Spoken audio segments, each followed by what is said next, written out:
السلام علیکم۔ تو دوستو، حضرت امام حسین نے اپنا سفر جاری رکھا، اور جب امام پاک کوہ ذی حشم کے مقام پر پہنچے تو حر بن یزید، جو کہ حکومت یزید کی طرف سے آپ کو گرفتار کرنے کے لیے بھیجا گیا تھا، 1000 مسلح سواروں کے ساتھ پہنچ گیا اور آپ کے مد مقابل آ کر کھڑا ہو گیا۔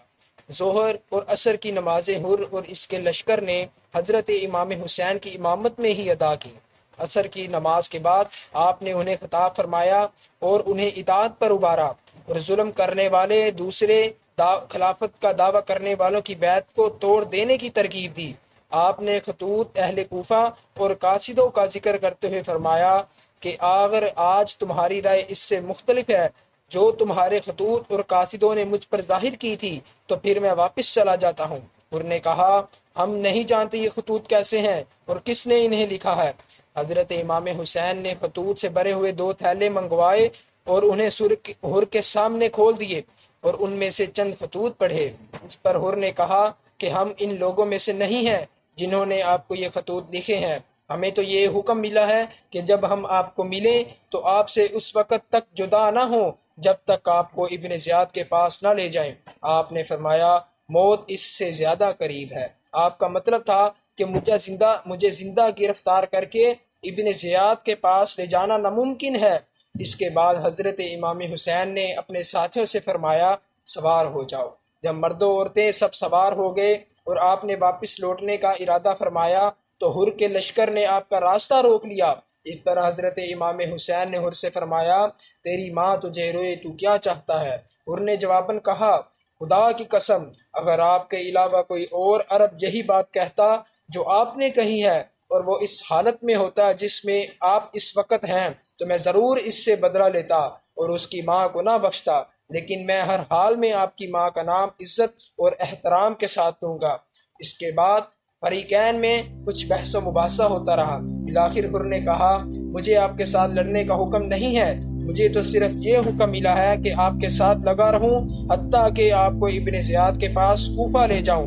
اگر آپ انکار کرتے ہیں تو ایسا راستہ اختیار کیجئے جو نہ کوفہ جاتا ہو اور نہ مدینے کو۔ اسی اثناء میں اگر آپ چاہتے ہیں تو آپ یزید کو خط لکھیے، میں ابن زیاد کو خط لکھتا ہوں۔ شاید اللہ تعالیٰ کوئی ایسی صورت پیدا فرما دے کہ جس سے میں آپ کے معاملے میں آزمائش سے بچ جاؤں۔ حضرت امام حسین نے اپنے قافلے کو کوچ کا حکم فرمایا اور قادسیہ جانے والے راستے سے بائیں جانب کو ہو گئے۔ حر بن یزید آپ کے ساتھ ساتھ چلتا رہا۔ چلتے چلتے آپ نینوا کے میدان میں پہنچے تو آپ نے کوفہ سے آتے ہوئے ایک سوار کو دیکھا۔ سب لوگ ٹھہر کر اس کا انتظار کرنے لگے۔ وہ آیا تو اس نے حضرت امام حسین اور ان کے ساتھیوں کو سلام کرنے کی بجائے حر کو سلام کیا اور ابن زیاد کی طرف سے حر کو ایک خط دیا۔ اس خط میں لکھا تھا، جس وقت میرا قاصد میرا خط لے کر تمہارے پاس پہنچے تو اسی وقت سے حسین پر سختی کرو۔ تم اس کو کسی ایسے میدان میں نہ جانے دو جہاں کوئی پناہ گاہ ہو اور جہاں کوئی پانی ہو، بلکہ تم اسے کسی ایسی میدان میں جانے دو جہاں نہ تو کوئی پناہ گاہ ہو اور نہ ہی کوئی پانی ہو۔ قاصد کو حکم دیا اور میں نے اسے بھیج دیا ہے، وہ تمہارے ساتھ ہی لگا رہے اور اس وقت تک تم سے الگ نہ ہو جب تک میرے پاس یہ خبر نہ آ جائے کہ تم نے میرے حکم پر عمل کیا ہے۔ جب حر نے یہ خط پڑھا تو اس نے حضرت امام حسین اور آپ کے رفقا سے کہا، یہ ابن زیاد کا خط ہے جس میں اس نے مجھے حکم دیا ہے کہ میں آپ کے ساتھ سختی کروں اور ایسی جگہ کہ جہاں نہ تو کوئی بستی ہو اور نہ کوئی پانی ہو، اس جگہ نہ اترنے دوں آپ کو۔ آپ کے ساتھیوں نے کہا کہ ہم نینوا میں اتریں گے۔ اس نے کہا، میں ایسا نہیں کر سکتا کیونکہ اس شخص یعنی قاصد کو مجھ پر برابر نگرانی کے لیے مقرر کیا گیا ہے۔ والسلام علیکم۔